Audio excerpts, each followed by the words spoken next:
আমি আলহামদুলিল্লাহ আমাকে সামলে নিয়ে তার কাছে গেলাম। যাওয়ার আগে আমার পরিচিত মহলের বিশেষজ্ঞ চিকিৎসক, বিশেষ করে হৃদরোগ বিশেষজ্ঞ যারা এবং স্নায়ু বিশেষজ্ঞ যারা, তাদের একটা বোর্ড বসলো এবং সেখানে 22 জন চিকিৎসক ছিল। এর আগে যে পরীক্ষা নিরীক্ষা হয়েছে এর ভিত্তিতে তারা নিশ্চিত হয়েছেন আমার হার্টে ব্লক আছে। তারা তখন বললেন ব্লকের যে নেচার প্রাইমারিলি আমরা ধরতে পেরেছি তাতে এটা একটু জটিল, মনে হচ্ছে হয়তো বাইপাস সার্জারির দিকে যেতে হবে।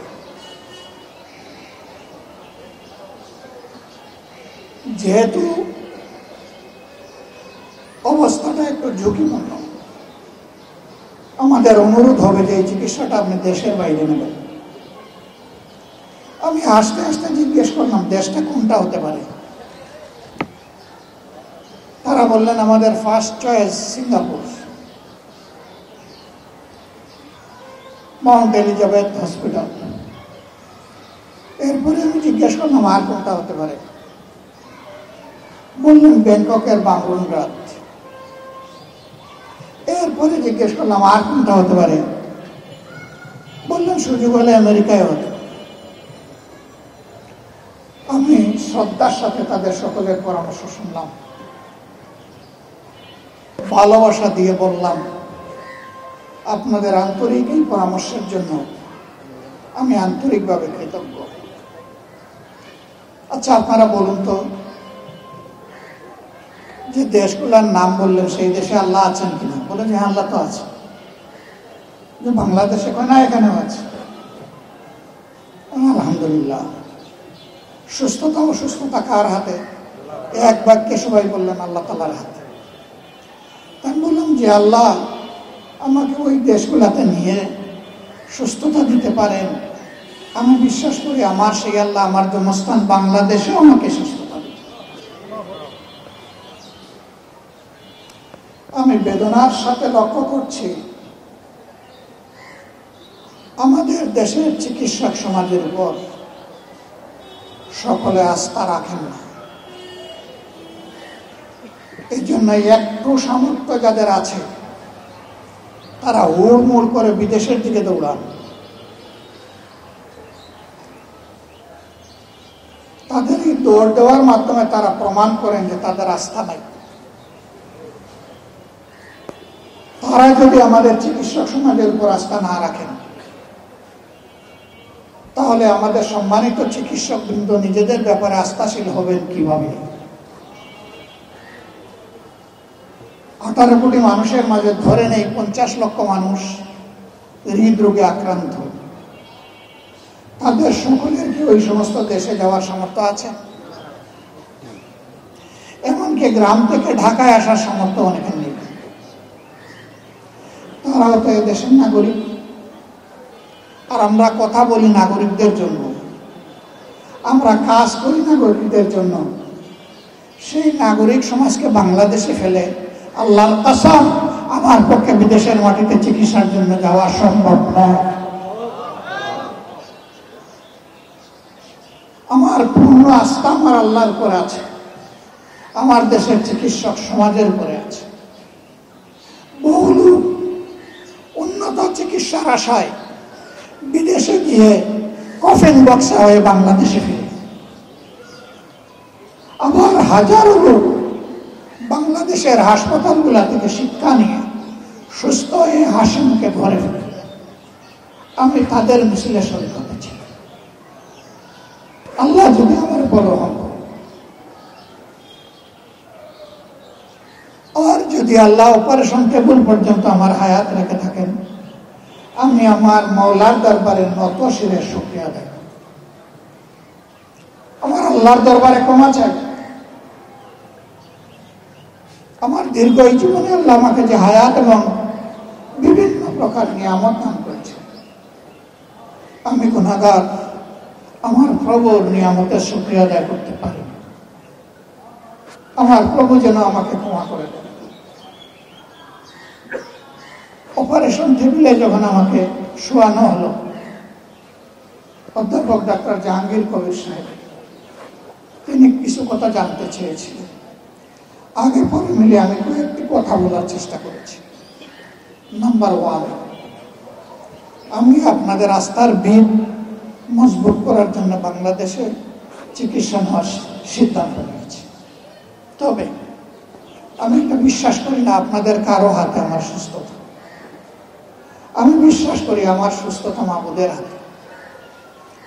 কিন্তু এটা বিশ্বাস করি আমার মাবুদের সুস্থতার উসিলা কারো না কারো হাত দিয়ে জমিনে নামে, সেই হাত দিয়ে আপনার হাত।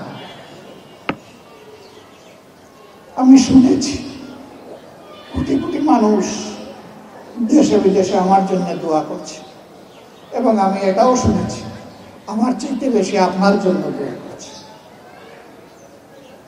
যাতে আল্লাহর দেওয়ার শিক্ষা অনুযায়ী, জ্ঞান এবং দক্ষতা অনুযায়ী আপনি সর্বোচ্চ চিকিৎসাটা দিতে পারেন। 2 নম্বর ওনাকে বললাম, brother, forget about who I am, ভুলে যান আমি কে। যদি আমার পরিচয় আপনার মাথায় থাকে, আপনি অতিরিক্ত স্নায়ুর চাপে ভুগবেন। আপনি এখন থেকে মনে করবেন আমি একজন অতি সাধারণ রোগী। আরো 10 জনকে আপনি যেভাবে হ্যান্ডেল করেন, অপারেশন টেবিলে নিয়ে যেভাবে আপনি কাজ করেন, আমার ক্ষেত্রেও কোনো ব্যতিক্রম না করে সেইভাবে করবেন, এটি আমার অনুরোধ। উনি অর্ধগালে একটা মুচকি হাসি দিয়ে বললেন, আপনি বললেই কি আমরা ভুলে যেতে পারবো?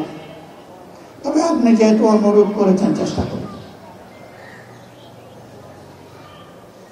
সম্মানিত ভাইয়েরা, বলেছিলাম আমার যদি এই অপারেশন টেবিলে শেষ নিঃশ্বাস আল্লাহ তাআলা কবুল করেন, আমি আপনাদেরকে আশ্বস্ত করছি কেউ আপনাদেরকে দায়ী করবে না। কারণ মেন্টাল মেকআপ আমার প্রিয়জন আপনজনের আমি করেই এখানে এসেছি। তারা বুঝবে এতটুকুই আমার হায়াত, আলহামদুলিল্লাহ। এবং আমি এও বলেছি আমার মৃত্যুর খবর পেলে তারা কেউ যেন না কাঁদে, বরঞ্চ প্রথমেই যেন পড়ে আলহামদুলিল্লাহ রাব্বিল আলামিন। আল্লাহ জীবন তুমি দিয়েছিলে, তুমি নিয়ে গেছো, সকল প্রশংসা তোমার। যার আপনজনরা এটা পড়ে তারা বড় ভাগ্যবান। আল্লাহর ফেরেশতারা গিয়ে তার দরবারে রিপোর্ট দিয়ে বলেন, আপনজন হারিয়ে আপনার প্রশংসা করেছে। আল্লাহ বলবেন, ওদের জন্য আমার জান্নাতে ঘর বানাও, স্পেশালাইজড বালাখানা। আমি এটার নাম রেখে দিলাম বায়তুল হামদ। আল্লাহু আকবার। এই প্র্যাকটিস আমাদের সকলেরই করা উচিত। এরপরে আমি বললাম, আমি যদি সুস্থ হয়ে বাসায় ফিরি, আপনি মনে করবেন না যে সুস্থতা আপনার হাতে। এই সুস্থতা আমার আল্লাহর দান, উসিলা ছিল না। এই জন্য আল্লাহর কাছে কৃতজ্ঞ, আমি আপনার কাছে কৃতজ্ঞ। আমার অনুরোধ, যে চিকিৎসাটা আমাকে দিবেন, আমার প্রতি চিকিৎসায় যে মনোযোগটা দেবেন, সেই মনোযোগ মেহরবানি করে আপনি সাধারণ রোগীদেরকেও দেবেন। আমাকে দেখতে আসলেন হসপিটালের চেয়ারম্যান এবং এমডি। চেয়ারম্যান সাহেবকে বললাম, টাকা বাঁচানোর জন্য আমি বাংলাদেশে চিকিৎসা নিচ্ছি না। আপনার প্রতি আমার অনুরোধ, আমাকে কোনো ডিসকাউন্ট দেওয়ার চেষ্টা করবেন না। আমাকে কোনো ডিসকাউন্ট দিলে আমি অ্যাকসেপ্ট করব না, in any capacity or identity.